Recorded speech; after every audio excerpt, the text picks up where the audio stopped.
my name is Namita Purohit, and I, I'm an ex-Microsoft employee. I used to work for Microsoft in Seattle, and then I quit that. It's been a decade, and I've been more focused on helping people, assisting first, focused on my own personal development, and then focused on helping and assisting others in their personal development through Vedic wisdom. Right. So I am a certified counselor, but I like to use our Vedic wisdom techniques in helping people go deeper within themselves and really uncover their personalities. And I try to do these webinars once a week, or I try to do Facebook Lives once a week with different people, and so that we can also learn from the vast experience of people like Monica, who are on this call with us today, on the Zoom call with us today. So Monica has been an industry expert for the last 25 years. And she was first part of the travel and tourism industry. She worked in that for many, many years, but also in the L&D, the learning and development piece. And after that, she's been with HP and Genpact, also part of the, That's right. yes, part of L&D. And then I believe she worked into global process, global, I think it was global production or global distribution, distribution right? systems. She was part of global distribution systems, and then she's been with Reliance. Within Reliance, she was heading the diversity and inclusion teams, and then after that, she has been now you're part of the employee wellness program, and uh, I was introduced to Monica by a common friend, and we've been trying to do something together for some time now. But then when the time came to do something together, I was traveling, so we thought this is a nice way to connect and at least start somewhere. And I'm very grateful to Monica for joining on this Zoom call and also supporting my work in reaching out to more and more people.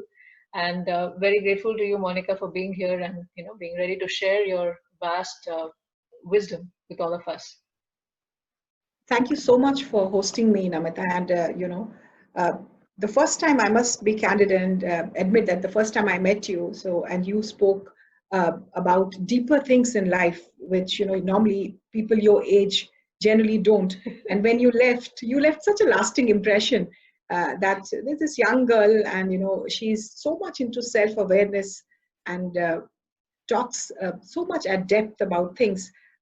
So even though we never got a chance to work together, but I'm really glad and honored that you invited me over, and really happy to contribute. I have never considered myself an achiever, but I have worked only with people throughout my life, and I think that in itself is very enriching. And I'll share whatever I can. Thanks. Yes, I was just answering 1 minute. Yes, so thank you very much. I mean, you're very kind. Thank you for your kind words, and I appreciate what you said about me, and I hope to make it true. Hope to be aligned with that. What you said, the impression I've created on you. I think some people have asked me a question whether others can register and join too now. I guess they can. They'll get the link in email and they can join in now. Um, so Monica and I did have a little bit of a dry run yesterday, and after speaking with her, I felt that I should have her more often, like because I'm going to learn so much more by interacting with her. So let's what I want to draw from not is from like an individual company or your projects or your focus on what like, but more on what as a person who's been in the industry for the last 25 years and impacting the lives of so many people. I mean, just imagine, with all those, responsibilities you've had, you've impacted the lives of so many people. And when I approached you, that, let's do something together, at least let's begin somewhere, you're very kind enough and gracious enough to accept it. And out of the various topics that we have, you chose this empathic leadership during COVID-19. So I want to understand from you, what is it that rings for you? What is it that resonates for you, and you feel so strongly about this topic that we are on, that empathic leadership during COVID-19? Thanks. That's a very good question. When you approached me, and the kind of the state of affairs for the last 3 months. Okay, so we had a normal life. We used to go to work, have great weekends, all of us, great social life, suddenly everything turned on its head. And I saw that how much relationships mattered. We have always spoken about those Monday blues and not wanting to get to work. But trust me, at the end of 2 weeks, when we thought that perhaps the lockdown would not get extended, I was absolutely craving to go back to work, to meet people, to have those social connections. And when, then very, very soon we knew it wasn't going to happen in anytime soon. I realized that this is the time when we need care and we need support. And, everyone is working from home. So whether you are leading a team, and obviously you are a part of team, how much care and support meant. So I think, in my view, the world hasn't ever needed love, support, empathy, and compassion as we need it today. The need is the highest, at least in my life, for empathy at every step. So when you approached me, I just had to, from a corporate perspective, I had to dwell on this subject, that leadership with empathy and compassion is absolutely the need of the hour at this point in time, much more than any business priority. So that's my spiel to why I chose empathy and leadership with empathy during COVID-19 times, because of the hardships and the uncertainty that each one of us is going through. And it's not only about about uncertainty about a job. It's uncertainty about a family unit. Like, while I'm talking to you, there's someone I know who was perfectly fine till yesterday, and this morning I got the news that the entire family has tested positive, including a very young child.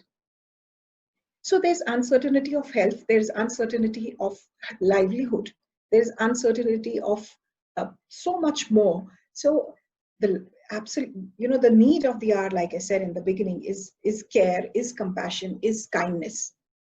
So we can't speak enough about it. We have to talk really more about it. Right. So what is this empathy? What does it look like in a workplace scenario right now, as we are, as we are progressing with this COVID-19 situation? What is that empathy that a manager needs to show towards their reports? Or what is, just empathy, like people to people empathy, regardless of the levels and the grades of people? See, there are lots of academic definitions to empathy, which I'm sure all the participants on the webinar have read about, heard it, and I know, and they know enough about. So empathy today is like, for example, I'm based out of Mumbai. We have very small houses there. Okay, now you have perhaps 1 or 2 laptops where 2 kids are attending online classes. There's, the lady of the house who's running between the kitchen and her office work, and the and the man who's also working, and there is no help. There is no cook who comes to cook in the morning, right? So while she's preparing a presentation, there's also expectation from the some help, because children were not used to studying online. And even if it's a couple of hours in the morning, it's the same time when you might be going through a review with someone very senior at work. So empathy is, are we managing the time to whatever extent, meeting time, scheduling meetings, not really, talking over each other when we are on those Microsoft Team meetings. Are we, because there is a chance of misunderstanding, misunderstanding the context of meetings. So are those things being taken care of? And most importantly, is the manager just giving orders that I need this, like by a certain timeline? Or is the conversation about how are you doing today? How are you feeling? Because the lockdown and all this was so abrupt, that there were people who were just on their own for months on end, because they were staying in Bombay and their families were somewhere else, and they could not go back because there were no flights. So there are a lot of youngsters who perhaps are going through a lot of anxiety and stress. And if there's no one to talk to, I think that's where a manager and the connectedness and the support is extremely important. from a corporate perspective, or from a team manager perspective, or people manager. I shouldn't even say use the word team. From a people manager perspective, how you're doing. Is the health fine? One of the fundamental questions: did you get the groceries? Are you getting groceries? Which zone are you in? Containment, red zone, green zone. For people who may not be from India, those are the levels that the government has defined about the red zone being the highest contaminated in terms of infection, etc. So I think, and that's what I learned from my manager, for example. He would definitely call once in a day to check not on the status of the projects, but how I was doing. So it's something that's very, very critical, very important. So what you're saying is basically extending that human to human connection, extending that care and compassion, because yesterday you were also mentioning something about we've all been put at the same line. Like, we're all on the same level right now. And Absolutely. yes. Yeah, so, because there is no difference in the way we are living from A to B to C. Everyone is working from home. We have the same challenges. It could be suddenly the Wi-Fi not working, or like, in Mumbai, we had this terrible storm 3 weeks back. And in certain parts, there was no power for about couple of days, right? So now that's something no one can do anything about it. So this COVID-19 has been such a grounding experience for all of us, that these challenges are real, and perhaps some of us had forgotten about that. You cannot attend a meeting if Wi-Fi is not working, or if something goes wrong with the charger of your laptop, there is absolutely no way you can buy another one. So, we have come back to the basics, come back to the roots. And if we don't empathize, if I'm feeling that way, my team member is also going through something like that, I have to have empathy. Otherwise, this connect is not going to work. Right. I have a question there. We talk about empathy, and now, of course, we're forced to be empathic to ourselves and others. But also, like, how are companies managing? What I've seen is that human beings want to be empathic, but within, the corporate setups, and you've been part of so many, and so experienced in this thing. Within the corporate setups, what happens is that the bottom line takes over. And even if the manager wants to support an employee going through a personal challenge or something, say maternity leave, or say challenges at home, or people needing a lot more sick leave, etc. And they do empathize with the person, but then there's also the manager being judged by key deliverables, and how they're contributing to the bottom line, or how they're contributing to the pie, etc. So how does one balance that? And how are we handling that in COVID-19? How are companies across the board handling that in COVID-19? So my interaction with my friends, some ex-colleagues, and what I have seen is like balance is the right word between business priorities and the support and care we are extending to relationships and personal relationships is key.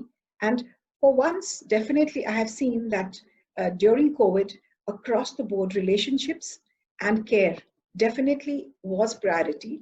And COVID is teaching us to reprioritize stuff, re-strategize. Does that mean that it's forever going to be like charitable? I'm using the word for the lack of a better word. No, but definitely safety and security. For those of you who are very well versed with the Maslow's hierarchy of needs, at this point in time, the bottom is all about our well-being, whether it's physical and mental. And if that's not in place, nothing can work. We cannot talk of productivity, etc., if we are not celebrating our workforce who's fighting there for survival. And that's what I think the corporate world has taken a cue of. And I mean, companies have done fantastic things across the globe. I mean, how had you asked the question about when do you think you can totally work from home to anybody? They would have said, especially a manufacturing setup, maybe 10 to 15 years from now, maybe 5 to 8 years from now. But we did make that shift, and pretty fast, right? to a great extent, of course, there are challenges. There are certain sectors that are easy. There are certain industries that are tougher. But a way was formed. People have lived at factories for a couple of weeks on end, not gone home, and then the new batch comes. So now, when people live, at certain places, certain offices for days on end, it does have an impact, right? And the next batch comes. There are family, issues to be dealt with. So there are no easy answers, but I think the way everyone adapted is phenomenal. I mean, obviously, I don't think anyone on the call would have seen anything like this, such a earth-shaking event. No one can be ready for it. There is no rule book. There was nothing. There was no leaf from the past that anyone could have taken and said, you know what, in this situation, let's do this. It's not possible. Right. There is no precedent for this. Absolutely none. And also, this pandemic seems to be unrelenting.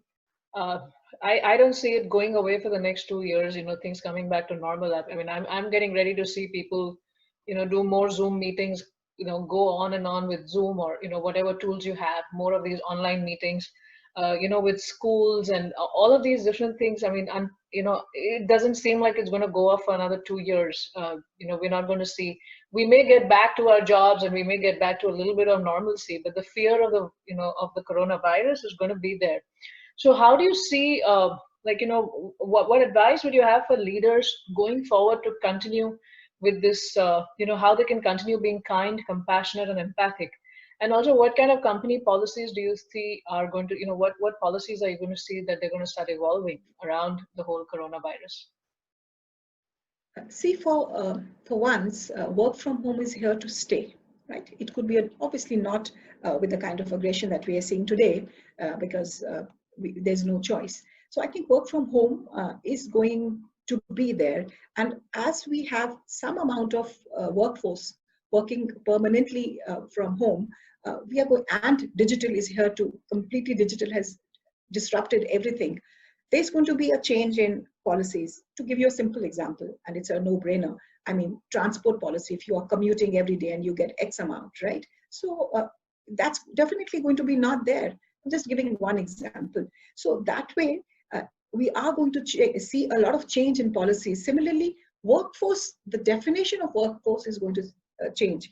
My understanding is that we'll have more of gig workers. So why should I be in Mumbai and work and pay those huge rentals when I can work from home in my hometown in Indore, for example? So perhaps people would want to work more, contractual for a few hours, and maybe the idea of full-time workers is going to change with time. So there is definitely going to be realigning and rejigging of roles, the way I look at it, because there is so much of digitization, and with this new set of workers coming in, of course, after some time, and hopefully we'll have the vaccine in the next 6 to 8 months. Yes, there's no question about that. The way we work and the way we even socialize, etc., is going to change. So you're saying that things are already organizing around this new way of being, and as we go further, we're going to keep adapting till we have a really fine balance around this. Yes, yeah, I do try and keep myself updated by attending uh, platforms like yours, and I mean, I'm hearing from everybody that with digitization and work from home, we are in for quite an overhaul of things in the coming days and years. Right, and I see it in my industry as well. I remember the figure from December 2019 was, that $250 million are spent every day on online learning, coaching and learning, etc. That's like Right. that was a pre-COVID-19 figure. And they were saying that by 2025, it's going to be to about 300 billion a year. So I don't have the day figure for that. And now with this whole COVID-19, everything has changed. The whole, I don't know if children are going to go to school. We don't know whether they're going to go to school again. And I remember True. in 2005, one of my spiritual mentors told me this. And he told me that I should start developing online programs for kids. And at that time, I was just, I was looking at him and I was like, is he like, what is he saying? And I remember him saying that the whole people are going to stop sending their children to school because they'll fear that they'll get an infection and they'll die. Like, this is somebody with a spiritual vision telling this to me in 2005. But you can actually see it happen here. There's so much fear of like our life and so many different things here, that it's hard to go ahead and figure out how we're going to do. But from what I'm hearing from you is companies are already adapting gradually, and will continue adapting to the new norms and the new ways of being, because there are no books to support this. There's no like Philip Kotler's 5 P's of marketing, or any of those kind of books to help you figure this out. So it's like we're going to just There all isn't. figure it out on the way. Now, Yeah. there has also been a lot of people who've lost their jobs because of COVID-19. Uh, I'm not talking about any specific company here, but in general, it's been hard for companies to, as much as they want to keep their employees, it's been hard. And also, like, I live in Microsoft land in Seattle. Microsoft is headquartered here, and I just saw the news that they're going to shut down all their company stores except for a few flagship stores, and they're going to shift, change a lot. Now they're going to keep their employees and they're going to employ them in different ways, but there is this whole nagging fear of people losing their jobs. So even if the leadership and the manager wants to be empathic, the bottom line is of concern. And what do you see, like, how do you see that going forward? And do you have any advice for employees, to also deal with that? Like, as a leader, how do you see that developing? And then as individuals, what can people do to adapt? Yeah, the world is definitely going through hardships, and I think that's for real for some time. And that's where I think my advice, or my what my gut tells me, is that where, if we haven't utilized this time for introspection and self-awareness, because that's our own resilience is the only thing that can sail us through. For example, I mean, you gave an example of these stores, or offices getting shut. I mean, look at the airline industry, right? So they are suffering, hospitality, hotels, and and the works. So we have another pandemic coming, which could be in terms of stress, which could be in terms of depression, and or even for the, like, for example, my parents, they are aged, they haven't stepped out of their practically out of their house for the last 90 days because we don't allow them to do so. It's not easy on the mind.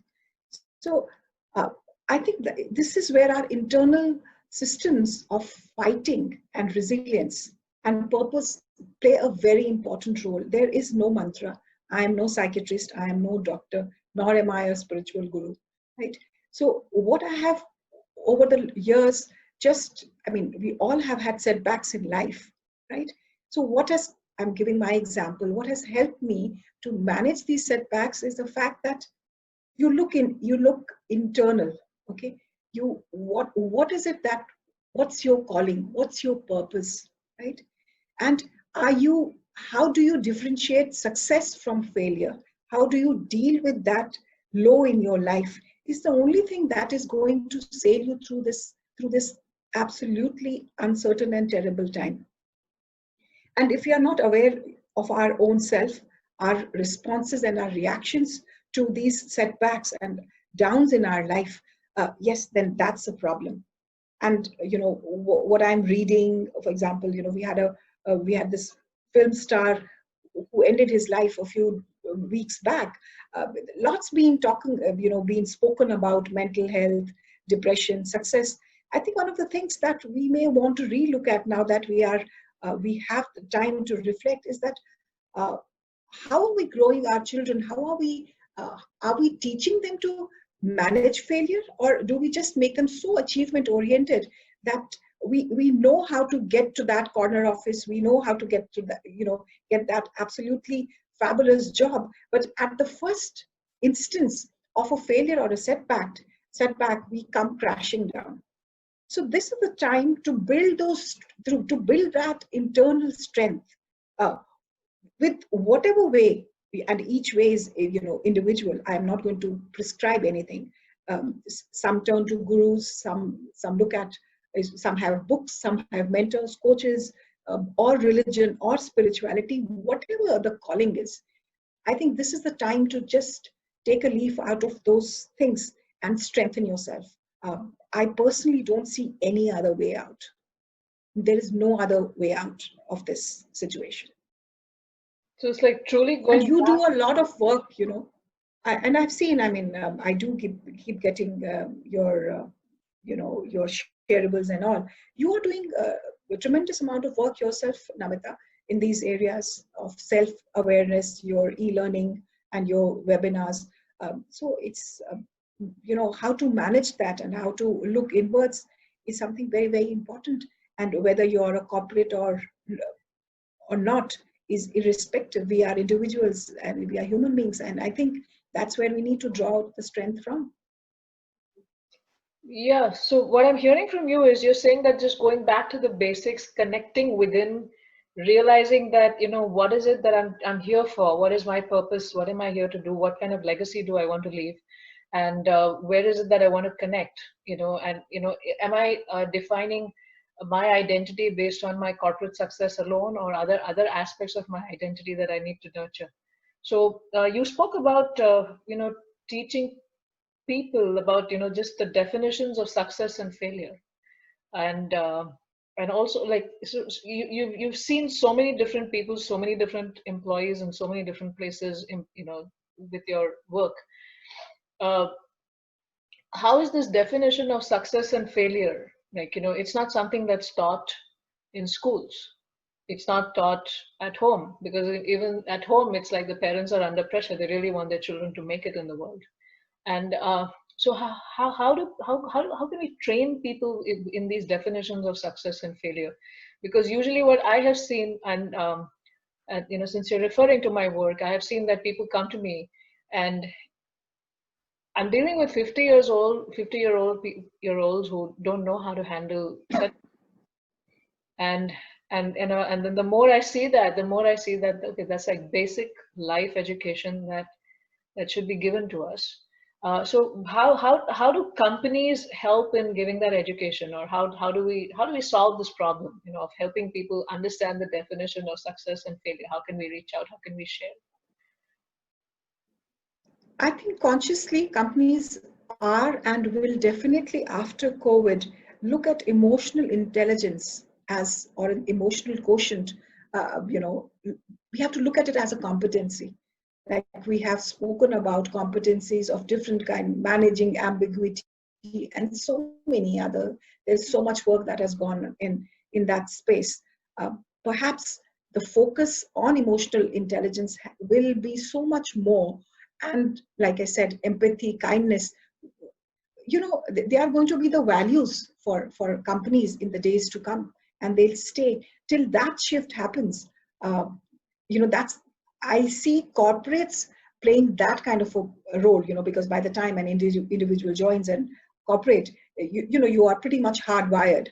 But if you go back, if the value of the organization is kindness, is empathy, is and the competence is emotional intelligence, obviously you groom people into a culture of empathy and compassion. And that's not to say that it's, then business priority will not be taken care of. But yes, these are the things that will form the foundation of organizations. Hmm. So what I'm hearing from you is that the post COVID-19 world, as we adjust and we regroup, emotional quotient will not be like a nice to have. It's going to be a must have. And if companies have that as a prerequisite Absolutely. part of the interviewing program, then there will also be a learning method behind it, as to people would have learned it and come and joined, and then also life experience teaches us about, like that. Yes. And as it is, we were more and more youngsters, they were looking at more of purpose in their work. If you look at the kind of volunteering there, at least in India, volunteering is really catching up. It's got on in a big way for for most of the corporates. And with the new generation who has stepped in, they want to do that. That's also fundamental why volunteering, because when you help others, it gives you it's compassion when you're helping others. Otherwise, it's like pity and empathy. Empathy is, okay, I know what you're feeling through, but if you're not going to do anything about it, then what? It's only when you do something about some other person's pain, it becomes compassion, that you have taken some action on it, you are doing something about it. That's when you also remove this isolation that we are going through. Hence, coming back to the topic of this webinar, is that it helps me being empathetic, helps me deal with my isolation, which I am going through these days. And that's how the whole circle is complete. So empathy breeds connection. Of course, it does. And you can, another thing is, you cannot be empathetic and you cannot have authentic relationships unless you are vulnerable. And we do everything in the corporate world except show our vulnerability, because it's seen as a sign of weakness.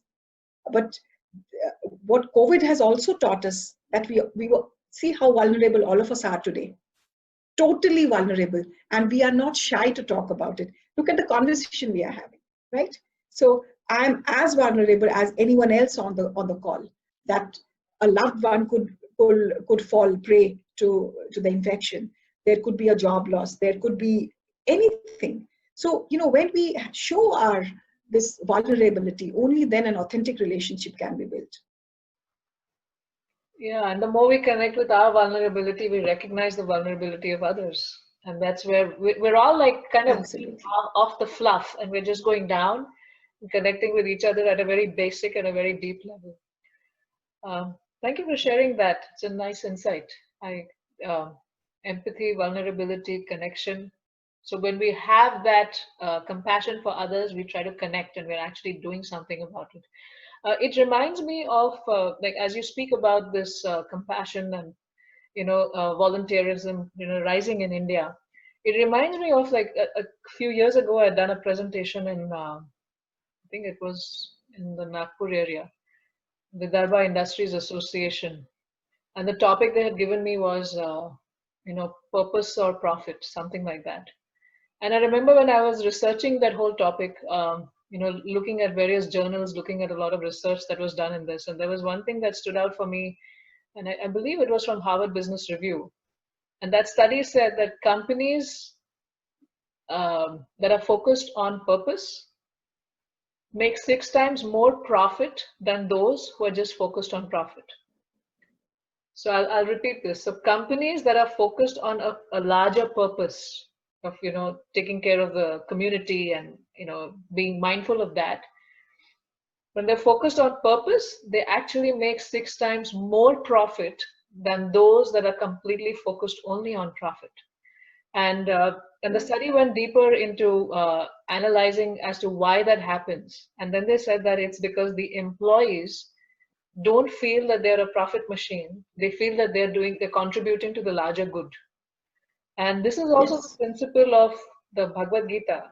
I think it's in the 3rd chapter. Krishna talks about loka sangraha, that through our work we want to benefit the community, bring the community together, and through our work we share it with the community. And I've been following this the Zoho Corp CEO. I'm like totally floored by his work and his principles and what he's doing. He's Sridhar Vembu. I follow him on Twitter, I follow him on Facebook, etc. And he's been pretty active on social media since the COVID-19 has started, because he's getting a chance. So he's built his company, I believe, I think he has presence here in the US also, in Houston, and I think in the Texas region. But he's built his company in villages in around Chennai and Tamil, around Chennai in Tamil Nadu. And he's been talking about this whole concept of loka sangraha, growing your own food, and it's just a masterpiece what he's been doing. So I all of this just connected back to this, having this deep purposefulness. And I remember yesterday when we were talking about this, you were also mentioning that it's your, like, what has kept you going, that, like, for someone to be in the industry doing such wonderful work that you've been doing has its fair share of challenges. You're dealing with people. and you're dealing with everyone having their own psychology, everyone coming with their own background, their own baggage, everyone having their own viewpoint and how they see things. And here you are, when you sit at a leadership position, you've got to take care of everyone, but you still have to make policies that work for some, don't work for some. It's confusing. It can be a very hard place to be in. Me like an individual going around doing things is much easier than being in that position, being in that spotlight. So how have you mentioned yesterday that it's like the purpose that has kept you going, and I'm talking about that. I'm getting reminded of that because you've mentioned about purposefulness here also. So I'm really all very interested in knowing how you have gone through all those different challenges by keeping your purpose in the forefront. If you could share some examples, or if you could share whatever to inspire us. Uh, Sure. Well, thanks for putting me on that pedestal that I can inspire anybody. Very, I'm really humbled. But frankly, there was no roadmap. No, I didn't do it by design, right? So I gradually moved from a learning and development professional, to talent management. And then, when we were doing some diversity work, uh, I did a woman leadership program, and it may have, we we put a concept to it. How do we develop women? What can be done more? How do they network, etc. So while I was in it, it it may not have made like headlines, okay, but if it made a change to one person, somewhere it hit me that now that's the kind of work I would want to do, even if it makes difference to one individual, rather than we still, I mean, it's a way of life. You churn out so many PowerPoints, Word documents, 1 pagers, 30 pages, and you really don't know where you are getting. And of course you're going somewhere. That's why you work in a successful organization. But then purpose and meaning, it could be a, it is an evolution of an individual's personal growth also.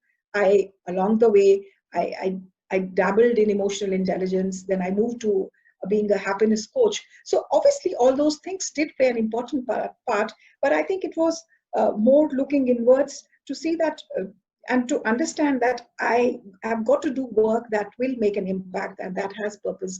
Otherwise, it really doesn't excite me. And I'd like to add that when we do kind of, the work that really we are passionate about or gives meaning and purpose, may not always come with the kind of rewards that our definition of success, the traditional definition of success, says. But there's one thing that I have clearly understood is that success doesn't really give you happiness. Happiness gives you success. So that's something once that I understood some part of it, it made the journey easy. And that's something I have really, stuck to, and it's making life very good for me. Well, it's like a sutra that you've given us. Please elaborate. It's too deep for me to get it just like in a few seconds. Please help us. Please elaborate that success For doesn't that, yeah, success. I think you'll have to do some more self-awareness sessions for your audience, and then it will fall into place. It will, it's like when you love something, it's not never work. You don't feel it. It's only when you have to do something. And I'm not being, very philosophical here and say that, just give up and just give up what you're doing. There are hard realities. The reality is that we have those EMIs to pay at the end of the day. Like, we have bills to pay, and that money has to come from somewhere. What I'm trying to say is that with time and with age, at least for me, I understood this equation, perhaps to some extent, that helped me move on a trajectory that I wanted to work only for purpose. And I was fortunate enough to get those kind of roles and, get that kind of work, which gave me a lot of satisfaction and continues to do so. So you had the intention, you attracted the right environment, and you continued doing it. Yes, perhaps that's the law of universe. Yes, that's the law of the universe, where we attract what frequency we're vibrating at. I believe there are a few questions here, and Yeah, let's take them. We should also be mindful of the time. yes. So we have a question from Amit. being in a power position, knowing empathy and practicing it on the floor are two extremes. I would like to know a few takeaways that I could use it on the floor for theory. Internet has ample of it, but actual practice gems comes only from those who have gone through it. That was like right in the beginning of the webinar. Amit, let us know if Okay. you've had enough tips so far. Uh, Thank you, Namita. I think one of the tip that a takeaway I would say is volunteering. I think in my organization, I want to include maybe half day of a work day as a volunteering. Usually, people do volunteering on the weekends, and I really like uh, a point that volunteering brings a greater purpose, and then people that work for us don't feel that we are the people are money making machines, and when the people resonate with the organizations, there's an alignment, and you can have a more engagement from the people. So that's one of the takeaway that I surely think I would implement at my workplace. I would like to know, and that's exactly what I was talking, that somebody who has gone through it knows it, and if you read on it on the internet, ample of things are there, but then Yeah. it's like mass wisdom that's useless unless it comes from the no learned ones, and it hits you right there, right? It's not like you have to do a lot of explanations.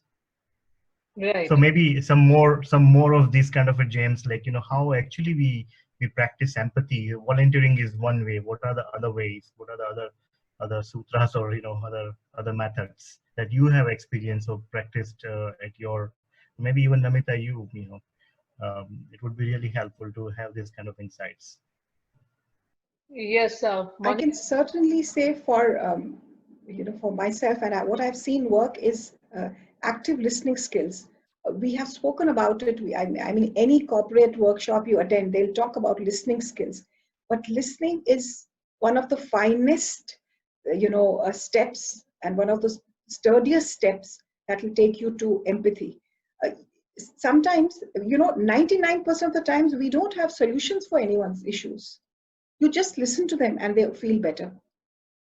I, as a part of our wellness, I interact a lot with doctors, and we have these employee assisted programs, these helplines, etc.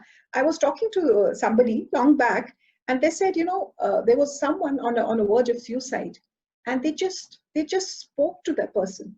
You do not have solutions to anybody's problems. Active listening as a team member, as a manager, or as an individual is one of the keys for empathy. Bringing out a connectedness through listening properly. Yes, Yes. thank you. Amit, is that good? Yeah, I think I totally resonate with your suggestion. In fact, I think the guy you are talking about is a Viktor Frankl, who was a survivor of Nazi camp, and I think I read somewhere on LinkedIn that some lady called him in the midnight, and he kept talking for like an hour or so, and then lady changed her mind to not to do the extreme steps, and then at the end Victor asked her, what made you change your mind? What are the things that I said that actually made you change in your thinking? Or she said that you were the first one who could listen to me, who hear me. Nothing that you said mattered as much as you listen to me, you give your ears to me. So very rightly said, Monica. Thank you. Thanks, Amit. Great, great. We have a comment or a question from Rashmi. Communication brings empathy. Okay. I think we covered that. Yes. Yeah, we did.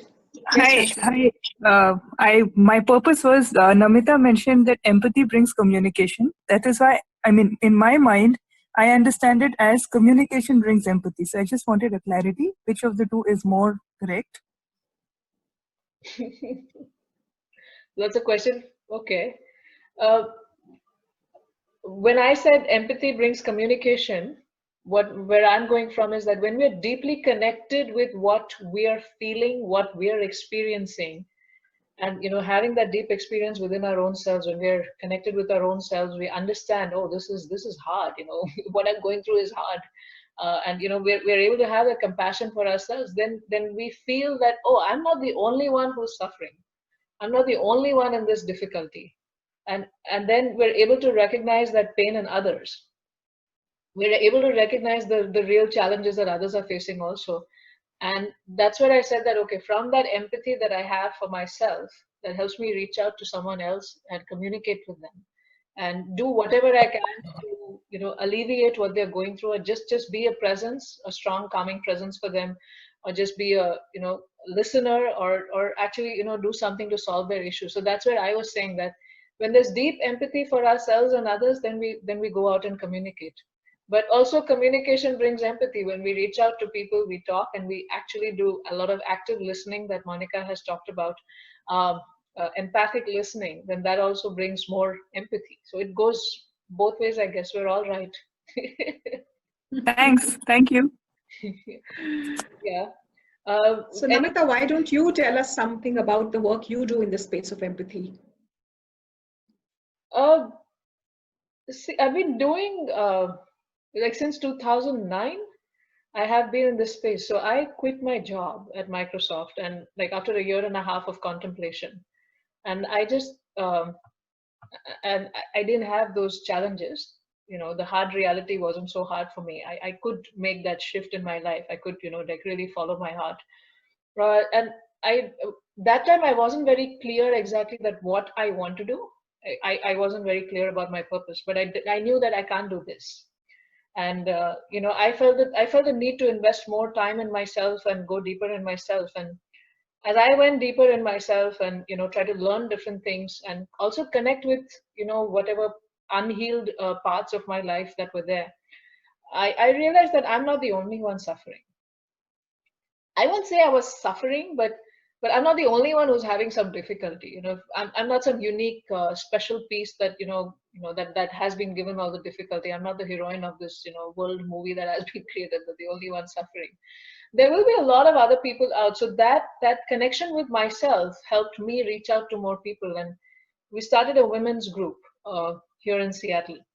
And gradually that women's group, like we started with 5, and then, we gradually grew to about 200. And I started it under a lot of guidance and support from my mentor here. And also then more women joined in. And the whole idea of the group was that, let's all of us have, when we have a sense of connection, it increases our sense of worth also. When we're able to contribute in somebody else's life, that like you start feeling worthy. So that was a whole principle of the group, and we started expanding that. Then we expanded that to become a youth program. And I was not the only one. We had a team, working together. And the more of that, the more deeper I went into myself, it inspired me to do more. I really understood my challenges and struggles. And that made me become very, I guess I became I became sharper and sharper, or, more coherent, or, in how I was communicating and helping people understand themselves. And then, gradually I've been doing that, and I also learn a lot of things on the way. So now I'm very fascinated, and I've been presenting a lot around the, so I went through like many years of psychotherapy myself, seeing a therapist. I won't say I was like, oh, every day, every week I was going, but off and on for like 6 years, I was, seeing a therapist here. And I did value what I received from the therapist, but at the same time, I thought that this is not a complete solution, to the problems that people face. And while therapy works at the mental level, it's more like talking and understanding what the person is going through. And like, it's like you're literally talking yourself out of something, or they're trying to talk you out of something. And there is value in that. But what I realized is it's just dealing with the mind, right? And there is a lot more that is happening in this complex machine that we are, that needs to be healed and needs to become whole. So my whole journey has been in just, me trying to be healed and whole, and then whatever I learned from it, and, in through my own challenges and struggles. And then, sometimes I see a lot of crap inside of me also. Like, I'm like, okay, did I really behave like that? Like, how could I do that? It's terrible. How could I do that? And then I have to rework and go back into like, what is the root cause of this, and how can I work on it? So like, for me, my internal journey is, manifesting as my external journey. And just this mental work, I realized, was not enough. We needed a holistic solution. And that helped me go deeper into the sciences that come from the Vedic system of, and it's like beyond religion, actually, the whole science of this body mind connection and energy. And through my own work of healing myself, which is at the level of the mind, and then also the energy systems that we have, the prana, the energy, the body, the chakras. There's a lot of thoughts and a lot of patterns. Your actual patterns get stuck as energy in your body. So I could see myself that even in my mind, I knew that I wanted to be determined to change certain things inside of myself, which were not so good parts of my personality. I realized that there was something that was just driving me like a machine in the opposite direction. So in my mind, I'm like, no, Namita, don't do this. Let's go this way. But I'm still being driven by my old pattern, no matter how much internal thinking work I have done. And then I realized that, no, there's something deeper. So I started working on my energy. I received a lot of healing, and I also learned through breathing techniques, through pranayam, and how to release the energy of those thoughts that are stuck in different parts of my body and my chakras. It's a very, very deep science. And also through diet. What we're eating has a direct correlation with your mind. And there's, again, it's energy. So the Newtonian physics, we talk about particles and atoms and molecules, but in the 1920s the scientists started going deeper into this whole concept of quantum energy. And quantum energy is that, okay, we have atoms and molecules, and yes, they exist, but behind that everything is energy. It's all energy. It's all, energy and energy frequencies and wavelengths that are reflecting. So what I'm eating is also, while there is the Newtonian physics aspect of atoms and molecules and nutrition and all of that, I'm also taking in energy. And what type of energy do I want, right? So even simple things like just eating fresh food every day, right? Freshly cooked food every day. And cooking with the right consciousness. There's a lot of language around this in our culture, like, oh, they made it with love, that's why it's very tasty, and mother's food is so nourishing because she's made it with love. There's a lot of language in our culture around this, but that language actually has a lot of deeper science behind the whole thing, which we ignore, thinking this is all some kind of fluff. No, it's not fluff. In the language there is a lot of culture has a lot of science. So just learning how to balance your body and mind through food and through your energy and through the mental work.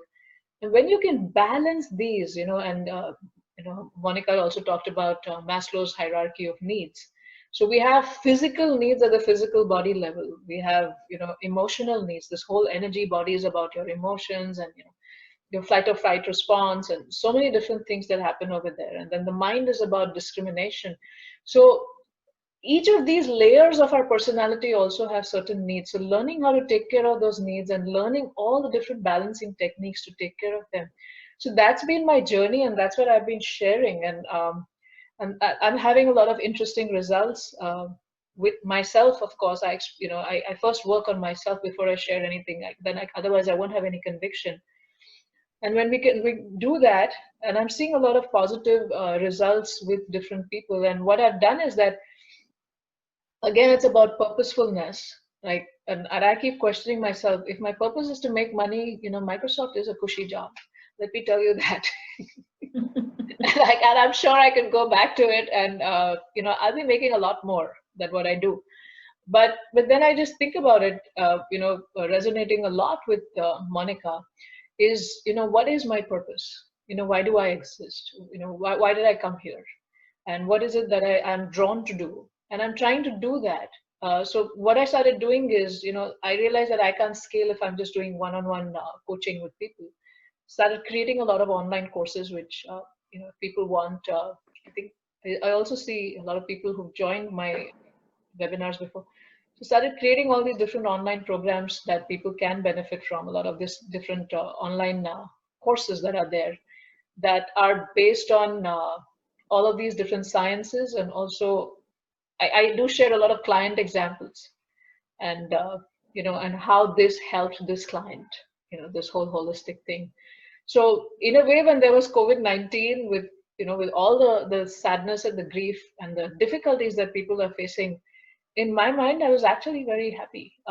Not for the destruction of it, but I could see that, there's going to be a lot of, thinking. All of us have that wisdom. It's just, we need that time to sit down with it. And there'll be a lot of thinking around, what I really want to connect with and what I really want to do.